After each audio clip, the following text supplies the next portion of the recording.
Assalamualaikum warahmatullahi wabarakatuh. Perkenalkan, nama saya Tria Putri Ananda dengan NIM 222410101086 dari Sistem Basis Data kelas B. Nah, di sini saya akan menjelaskan atau mempresentasikan tentang studi case pada modul 1, yakni tentang studi case bengkel. Nah, dari studi case ini terdapat beberapa pertanyaan, diantaranya yaitu, nah di sini ada soal yang pertama, yakni identifikasi entity dan atribut. Nah, sebelumnya apa sih entity dan atribut itu? Nah, entity sendiri ini adalah sebuah objek yang bisa digambarkan dalam suatu data dan berhubungan erat dengan bisnis proses.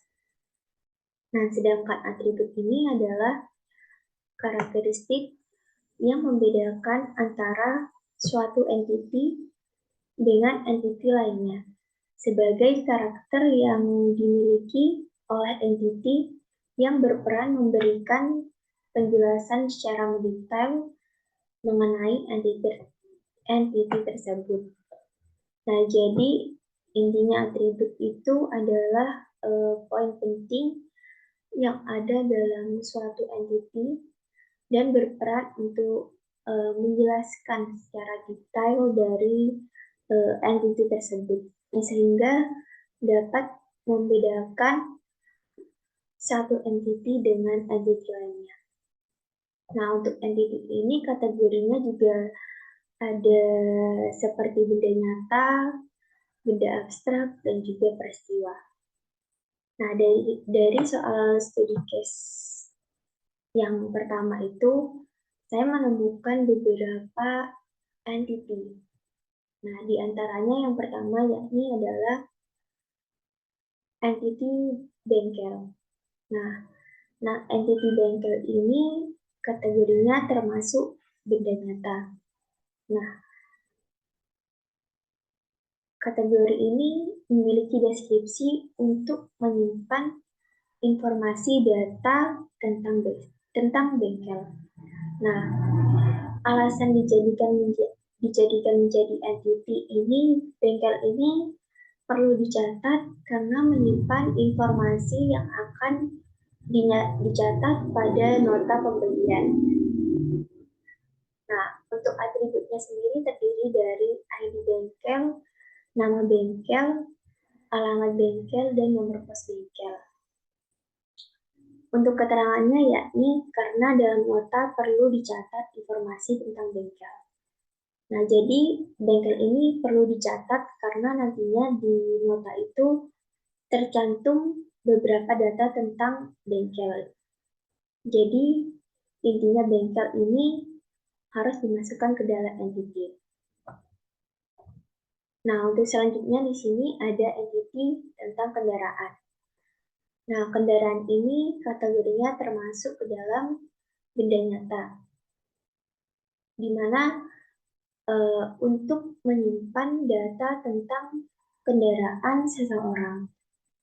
Nah, alasan dijadikan menjadi entity, yakni kendaraan ini perlu dicatat karena data kendaraan juga akan dicatat ketika melakukan suatu transaksi. Ya, lebih tepatnya seperti nota tadi ya. Nah, untuk atributnya sendiri ada ID kendaraan, ada nomor polisi, ada warna, merek, dan tahun. Nah, untuk keterangannya yakni memungkinkan terjadinya redundan pada atribut merek dan warna. Jadi, karena data untuk jenis merek atau warna dapat sama pada setiap kendaraan, intinya redundan itu merupakan suatu atribut yang dapat memiliki nilai yang sama. kayak gitu. Seperti merek dan warna ini.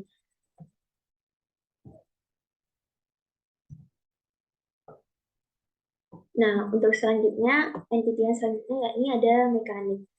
Di mana mekanik ini kategorinya termasuk ke dalam benda nyata.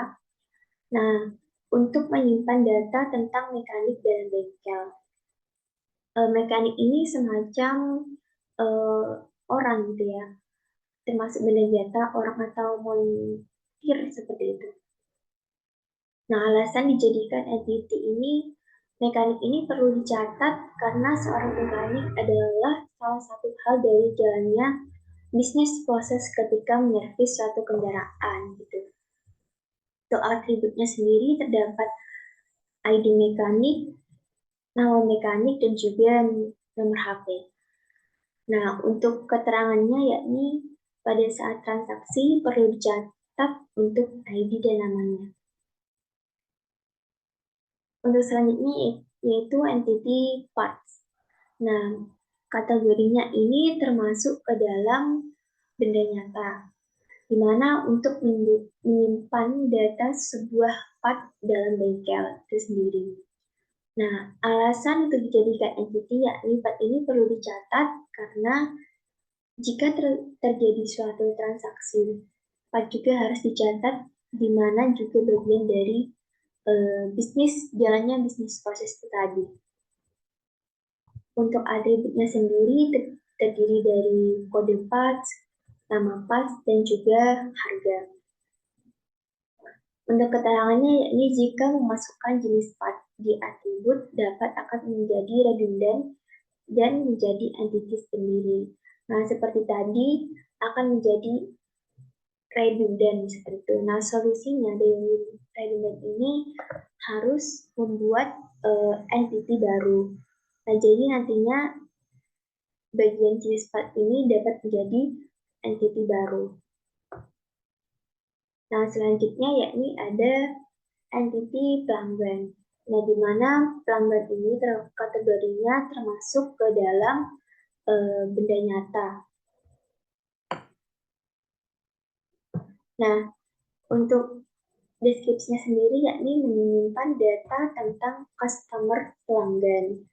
Nah, alasannya dijadikan entity karena setiap data dari seseorang pelanggan perlu dicatat ya tentunya nanti dalam transaksi juga perlu dicatat tentang pelanggan ini.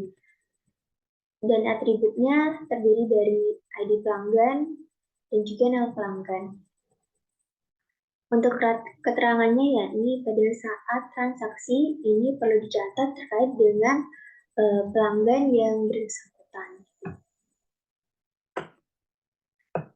Lalu selanjutnya ada entity transaksi. Nah, kategorinya di sini adalah sebuah peristiwa ya. Nah, deskripsinya untuk menyimpan data suatu transaksi yang telah terjadi dalam bengkel. Nah, alasan dijadikan entity yakni transaksi ini tentunya perlu untuk dicatat karena merupakan salah satu dari jalannya bisnis proses tadi saat penanganan atau pembelian dalam bengkel.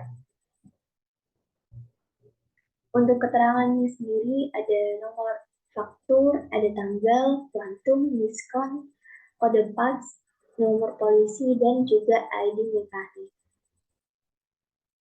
Nah, untuk keterangannya yakni untuk memastikan apa saja yang perlu untuk dicatat dalam transaksi nota pembelian.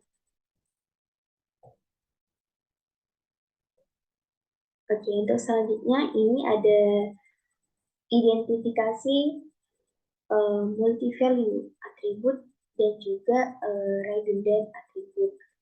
Nah, seperti tadi, redundant merupakan penyimpanan data yang sama secara berulang dalam beberapa file. Jadi solusinya dari redundant ini harus dibuatkan entity yang baru gitu. Nah, sedangkan untuk multi-value ini merupakan suatu atribut yang dapat memiliki dua nilai. Seperti itu. Nah, untuk entity-nya sendiri di sini ada merek kategorinya berupa benda nyata.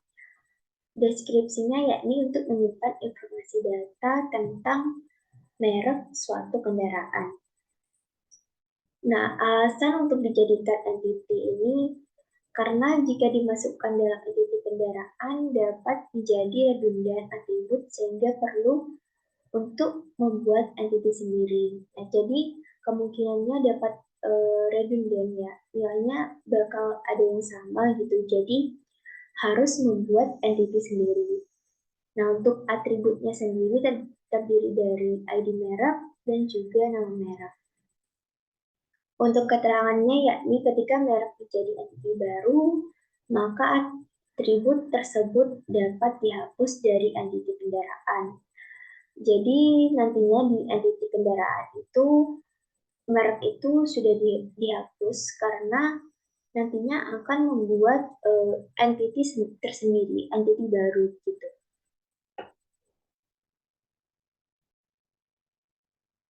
Nah, untuk selanjutnya di sini ada entity jenis part dengan kategorinya yakni benda abstrak. Nah, deskripsinya yakni untuk menyimpan informasi data tentang jenis-jenis part. Nah, kenapa sih alasan dijadikan sebagai entity? Karena jika dimasukkan dalam entity parts tadi dapat juga menjadi redundant sama, lalu atribut redundant atau sama sehingga diperlukan untuk dipisah untuk membuat entity tersendiri gitu. Nah, atributnya yakni ada ID parts, lalu ada nama jenis part, kode part, dan juga deskripsi part. Nah, untuk keterangannya yakni supaya dapat dijadikan model entity tersendiri. Gitu.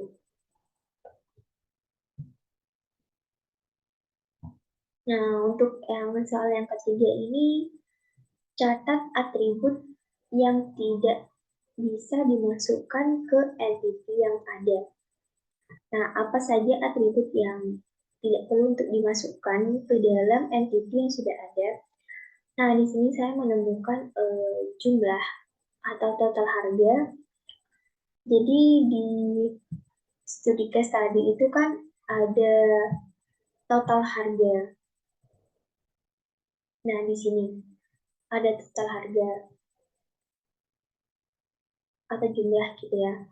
Jadi menurut saya itu total harga itu kemungkinan tidak terlalu penting karena atribut tersebut itu dapat didapatkan melalui proses perhitungan dari entity yang sudah ada gitu. Jadi menurut saya total harga ini tidak perlu untuk dimasukkan ke dalam suatu entity lagi gitu. Termasuk ke dalam suatu entity transaksi tadi ya gitu.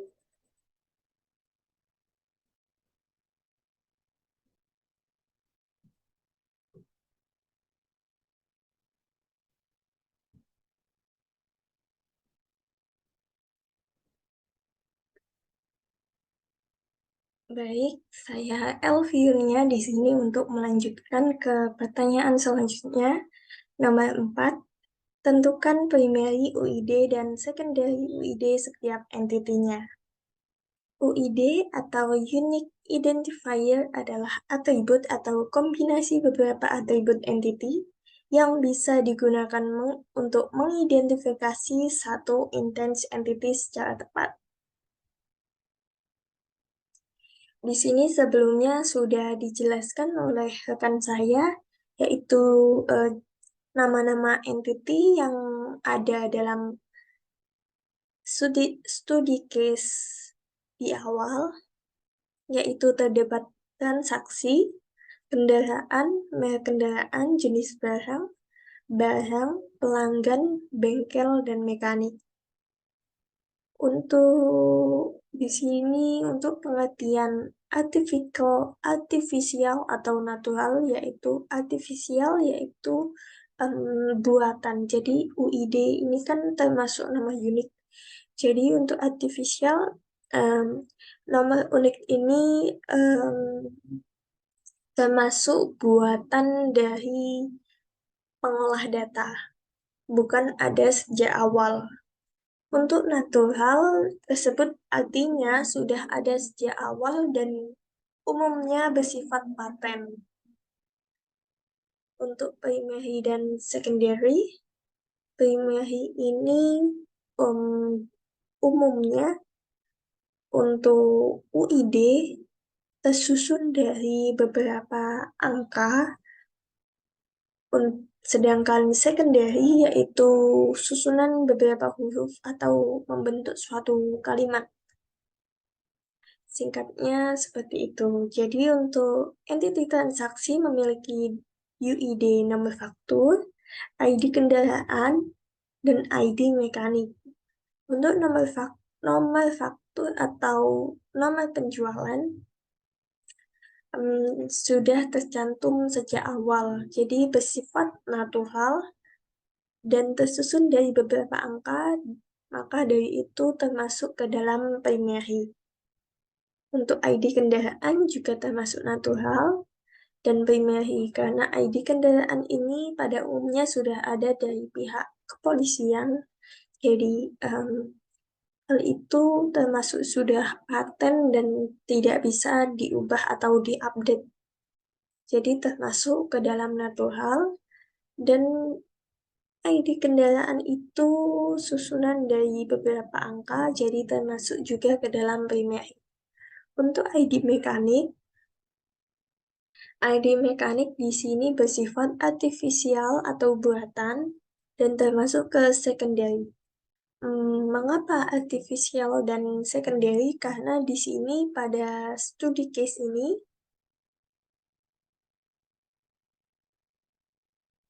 di sini tercantum mekanik ID yaitu DDE spasi nama spasi Joko Dewanto. Jadi hal itu tergantung dengan nama si mekanik tersebut. Jadi hal itu bukan ada sejak awal, namun termasuk ke dalam buatan untuk mempermudahkan pengolahan data nantinya.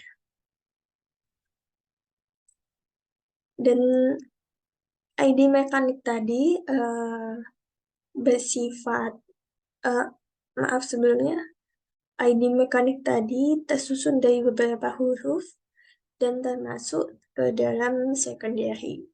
Untuk kendaraan memiliki ID kendaraan dan nomor polisi.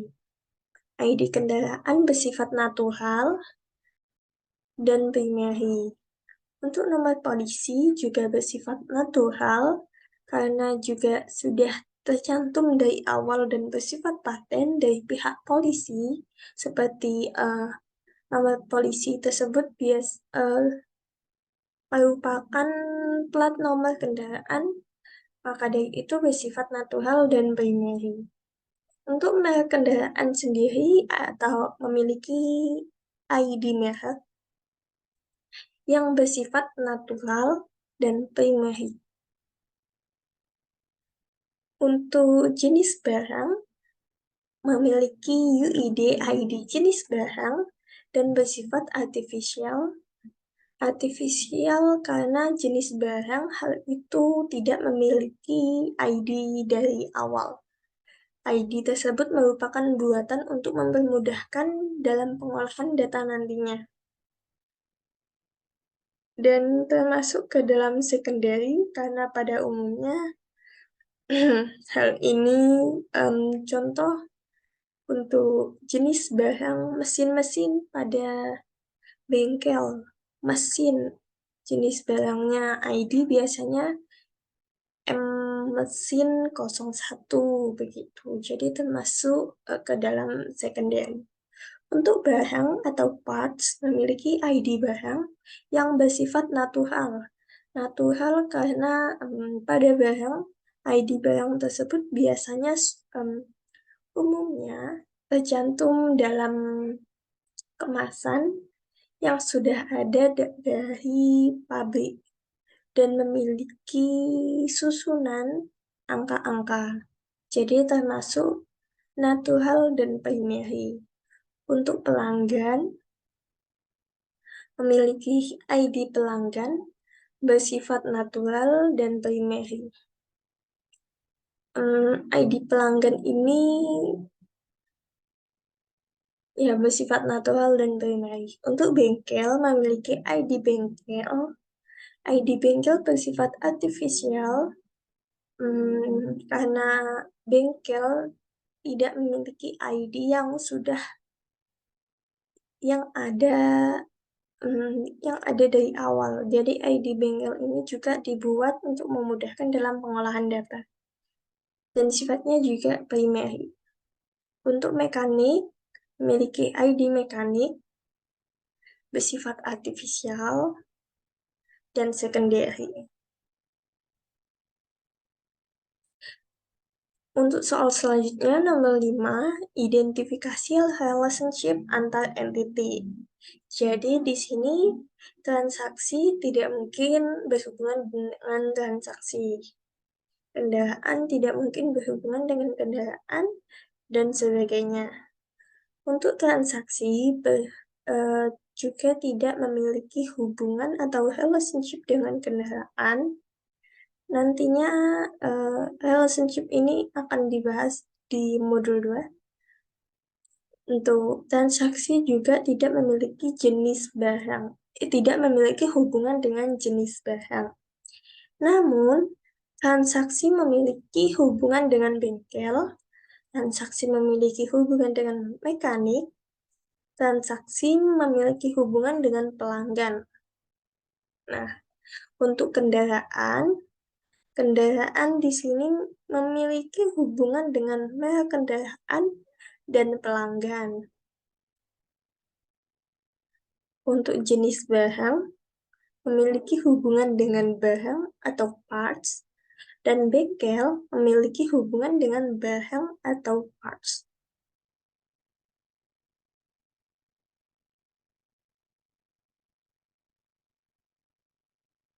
Untuk selanjutnya, dijelaskan oleh rekan saya.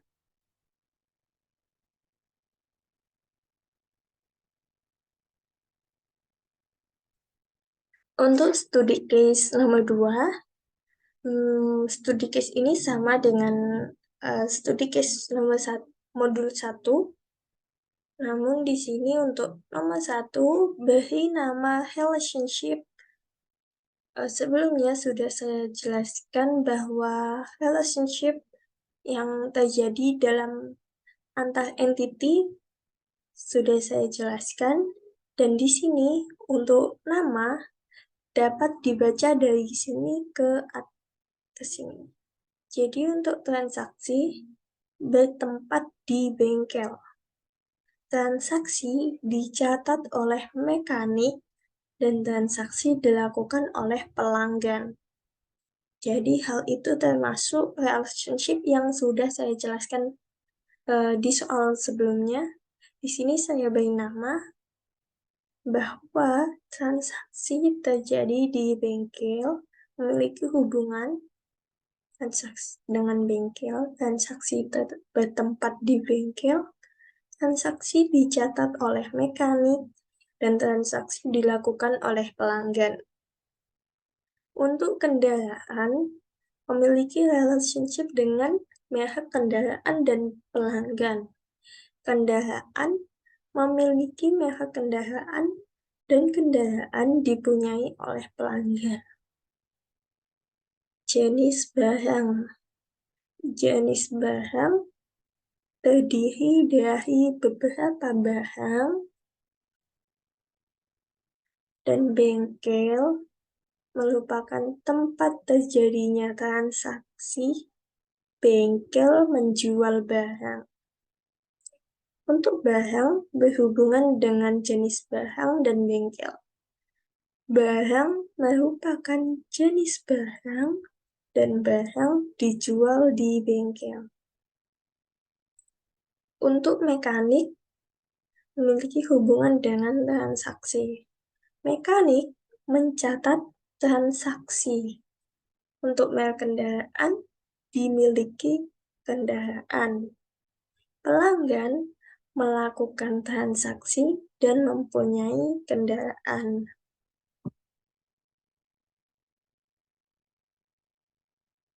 Nah, untuk selanjutnya, untuk nomor 2, untuk setiap relationship, tentukan optionality entity yang terlibat. Untuk relationship transaksi bengkel, memiliki opsionalisasi transaksi wajib. Karena transaksi harus mencatat setiap detailnya, termasuk dengan nama bengkel. Opsionalisasi bengkel tidak wajib. Bengkel tidak wajib dicatat bila bengkel hanya satu dan tidak memiliki cabang. Jadi, transaksi tersebut sudah jelas terjadi di bengkel yang hanya satu. Jadi, bengkel tidak wajib dicatat. Karena bengkel tidak memiliki cabang bengkel lain ataupun sebuah wiralaba kemungkinan. Jadi, optionally bengkel tidak wajib. Untuk relationship transaksi mekanik, opsionalisasi transaksi wajib mencatat mekanik. Wajib. Jadi, opsionalisasi transaksi wajib. Transaksi harus mencatat setiap detailnya transaksi yang dilakukan. Siapa yang menulis, terjadi di mana, dan siapa pelanggannya, hal itu termasuk wajib. Namun, optionality mekanik tidak wajib. Mengapa tidak wajib? Karena bisa jadi mekanik atau pekerja di bengkel tersebut hanya satu, berarti sudah jelas bahwa yang mencatat transaksi hanya satu orang, jadi tidak diperlukan untuk mekanik. Mekanik tidak wajib dicatat. Dan untuk selanjutnya yaitu relationship transaksi dengan pelanggan. Opsionalisasi pelanggan tidak wajib. Kenapa tidak wajib? Karena bisa jadi bahwa pelanggan hanya bertanya untuk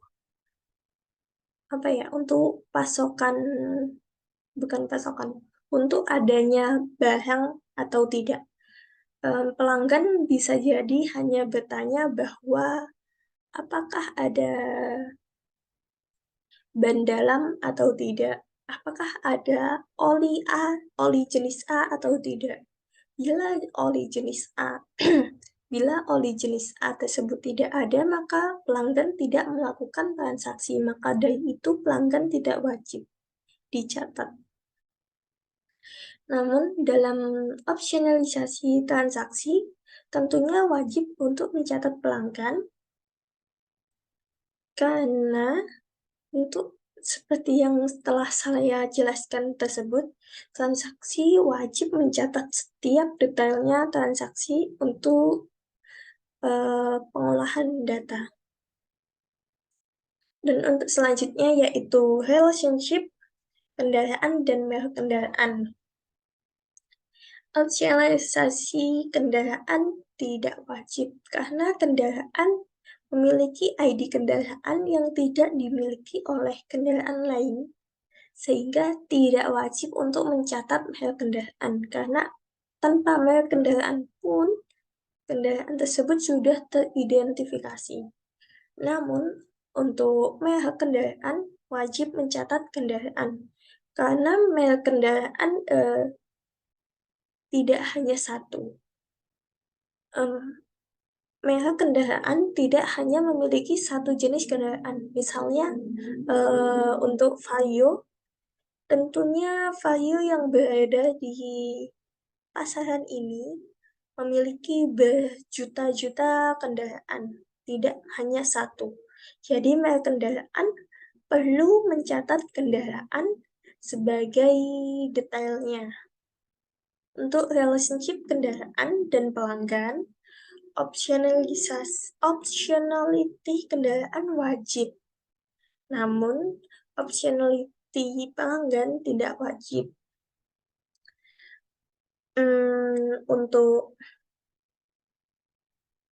optionality kendaraan wajib mencatat pelanggan dikarenakan untuk sebagai mengidentifikasi bahwa kendaraan ini milik pelanggan. Dan pelanggan tidak wajib mencatat kendaraan karena bisa jadi bahwa pelanggan tersebut tidak menservis kendaraan atau tidak melakukan perubahan kendaraannya di bengkel tersebut. Jadi pelanggan hanya bertanya tentang oli tadi dan tidak jadi melakukan. Untuk kendaraan wajib, karena kendaraan yang ada di bengkel tentunya sedang mengalami servis atau penggantian oli, dan hal itu wajib mencatat nama pelanggannya. Untuk relationship jenis barang dengan barang, optionality barang wajib, sedangkan optionality jenis barang tidak wajib. Seperti yang sudah saya jelaskan tadi, bahwa barang memiliki ID sendiri. Jadi hal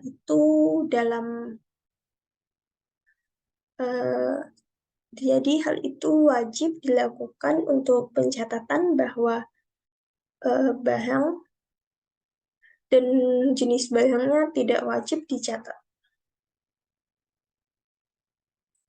Untuk relationship bengkel dan barang,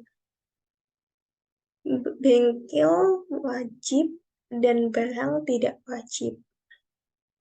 Oke, jadi pada bengkel wajib mencatat barang. Semua barang yang ada di bengkel itu wajib dicatat. Namun, barang tidak wajib. Mengapa? Karena tidak semua jenis barang terdapat di bengkel tersebut. Bisa jadi oli jenis A, B, C ada di bengkel. Namun, oli jenis X tidak ada di bengkel, sehingga oli jenis X tersebut tidak wajib untuk dicatat. Untuk selanjutnya dijelaskan oleh rekan saya.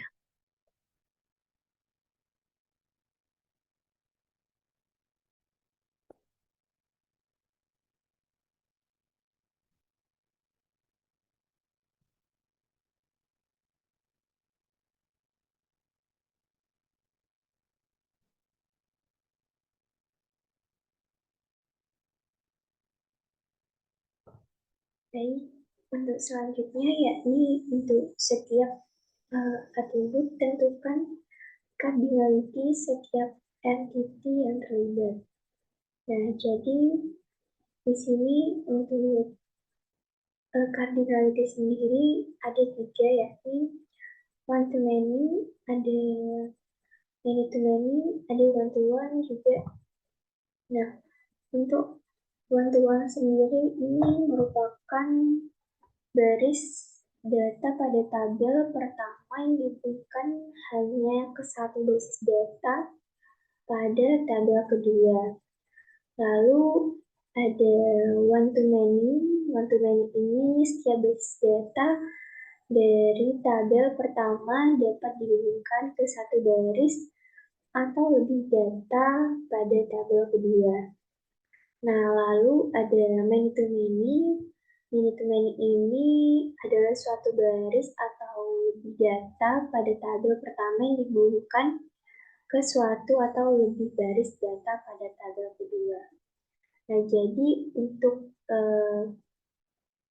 cardinality ini, yang pertama untuk relationship transaksi bengkel, cardinality-nya yaitu one to many dengan one di sisi tabel dan juga many di sisi transaksi. Nah, di sini kenapa? Karena setiap proses transaksi penjualan itu harus menyertakan data bengkel di nota transaksi. Nah, selanjutnya di sini ada relationship transaksi mekanik, di mana untuk cardinality-nya yakni one to many juga, di mana one untuk di sisi mekaniknya dan juga many untuk di sisi transaksinya. Nah, di sini alasannya karena setiap pencatatan transaksi itu penjualan tentu transaksi penjualan tentu menyertakan data mekanik yang bekerja di bengkel tersebut. Jadi di transaksi penjualan itu juga harus menyertakan data dari mekanik yang bekerja di bengkel tersebut. Nah, selanjutnya di sini ada relationship transaksi pelanggan. Untuk cardinality-nya yakni one to one, di mana one untuk di sisi transaksi dan juga one untuk di sisi pelanggan. Nah, kenapa? Karena satu pelanggan ini akan mendapat satu nota penjualan dari satu entity transaksi. Nah, jadi di saat penyertisan itu, nah yang didapat oleh pelanggan itu kan satu nota penjualan. Gitu. Nah, untuk yang selanjutnya ini, yang keempat ada relationship tentang kendaraan dan merek, di mana cardinality-nya yaitu one to many, di mana one untuk di sisi merek dan juga many di sisi kendaraan. Nah, kenapa? Karena dalam satu merek tentunya terdapat beberapa jenis kendaraan. Jadi misal ada kendaraan dengan satu merek itu, tapi banyak jenis kendaraannya gitu. Nah, selanjutnya di relationship kendaraan dengan pelanggan. Untuk cardinality-nya yakni one to one, di mana one ini di sisi kendaraannya dan juga one untuk di sisi pelanggannya. Nah, kenapa? Karena satu kendaraan ini dimiliki oleh satu pelanggan atau pemilik kendaraan gitu. Jadi satu kendaraan kan dimiliki oleh satu pelanggan ya tentunya. Jadi cardinality-nya ini one to one. Untuk yang keenam yakni ada relationship jenis barang, di mana cardinality-nya yakni one to many, dan one untuk di sisi barang dan many di sisi jenis barang. Nah, jadi kenapa? Karena setiap pencatatan soal transaksi penjualan itu tentu menyertakan barang. Nah, di mana setiap satu barang itu bisa terdiri dari banyak jenis barang yang ada gitu.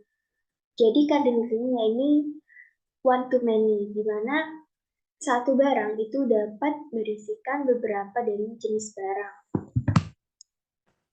Ini selanjutnya di sini ada relationship bengkel barang, di mana cardinality-nya yakni one to many, dengan one di sisi untuk bengkel dan many untuk di sisi barang. Nah, kenapa? Jadi karena dari bengkel tentunya juga terdapat banyak jenis barang gitu. Jadi cardinality-nya yakni one to many.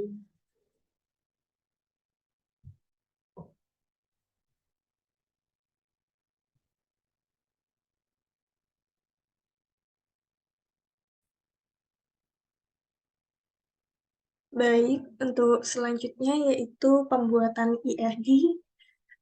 Di sini bermula dari entity transaksi dengan UID nomor faktur, dengan atribut tanggal, kuantum, diskon, dan memiliki UID kode part atau ID barang, nomor polisi, dan ID mekanik seperti yang sudah dijelaskan pada soal sebelumnya.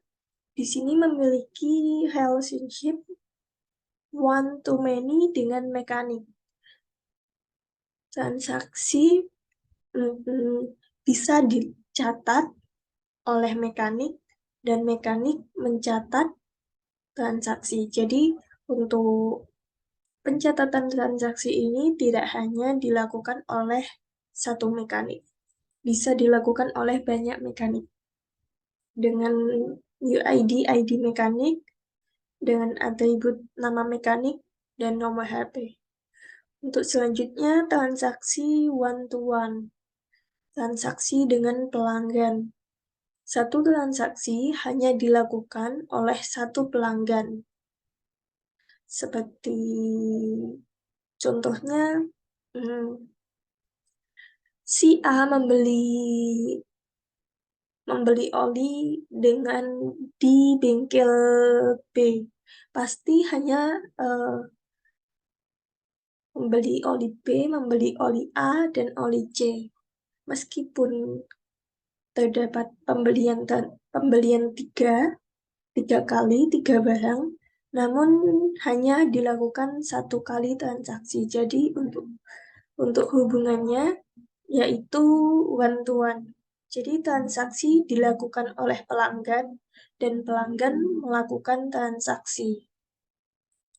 Untuk selanjutnya pelanggan dengan kendaraan. Pelanggan mempunyai kendaraan dan kendaraan dipunyai oleh pelanggan. Untuk kendaraan dan merek kendaraan yaitu one to many. Mengapa? Karena merek kendaraan itu terdapat banyak, jadi kendaraan bisa memiliki banyak merek kendaraan. Kendaraan memiliki merek kendaraan dimiliki oleh kendaraan dengan ID merek dan ID kendaraan seperti yang sudah dijelaskan pada soal UID sebelumnya. Untuk selanjutnya, transaksi tersebut berhubungan juga dengan entity bengkel dengan nama transaksi bertempat di bengkel. Bengkel tempat terjadi transaksi. Jadi hal itu one to many. Mengapa? Karena dalam satu bengkel itu bisa melakukan banyak kali transaksi. Untuk bengkel dan barang, bengkel menjual barang dan barang dijual di bengkel. One to many mengapa? Karena bengkel dapat menjual banyak barang. Karena bengkel dapat menjual banyak barang. Satu bengkel dapat menjual banyak barang. Oke, untuk selanjutnya yaitu dengan barang dan jenis barang. One to many juga dengan hubungan bahwa barang merupakan dari jenis barang dan jenis barang terdiri dari banyak barang. Jadi, mengapa one to many? Karena satu jenis barang bisa terdiri dari banyak barang. Untuk soal selanjutnya bisa dijelaskan oleh rekan saya.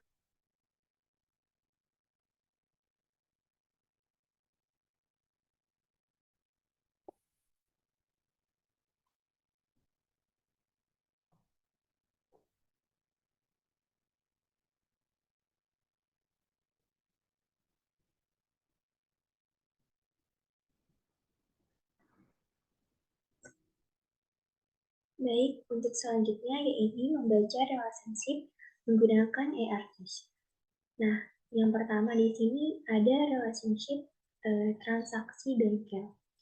Nah, jadi setiap satu bengkel itu dapat menangani beberapa transaksi Intinya transaksi itu boleh lebih dari satu, namun setiap transaksi itu terjadi pada satu bengkel. Nah, untuk yang kedua yakni ada relationship transaksi mekanik. Nah, yakni mekanik ini dapat melakukan transaksi dan setiap transaksi itu perjualan tersebut jasa servis dilakukan oleh mekanik. Nah, yang ketiga ini ada relationship transaksi pelanggan. Nah, yaitu satu transaksi harus menjadi milik dari satu dan hanya satu pelanggan. Dan satu pemilik kendaraan harus menjadi milik dari satu dan hanya satu transaksi. Itu. Nah, untuk yang keempat di sini ada relationship kendaraan merek. Nah, di mana satu kendaraan ini hanya memiliki satu merek dan satu merek ini tentunya dapat memiliki beberapa kendaraan. Untuk yang kelima, yakni relationship kendaraan pelanggan. Nah, di mana satu pelanggan ini dapat memiliki beberapa kendaraan dan setiap kendaraan hanya dimiliki oleh satu orang pelanggan. Lanjut yang keenam di sini ada relationship jenis barang. Nah, jadi satu barang itu dapat terdiri dari beberapa jenis barang. Nah, dan setiap barang itu bisa dimiliki oleh banyak barang. Nah, untuk selanjutnya yakni ada relationship bengkel barang. Nah, dalam satu bengkel itu memiliki barang dan setiap barang yang ada itu dimiliki oleh satu bengkel. Kurang lebih seperti itu.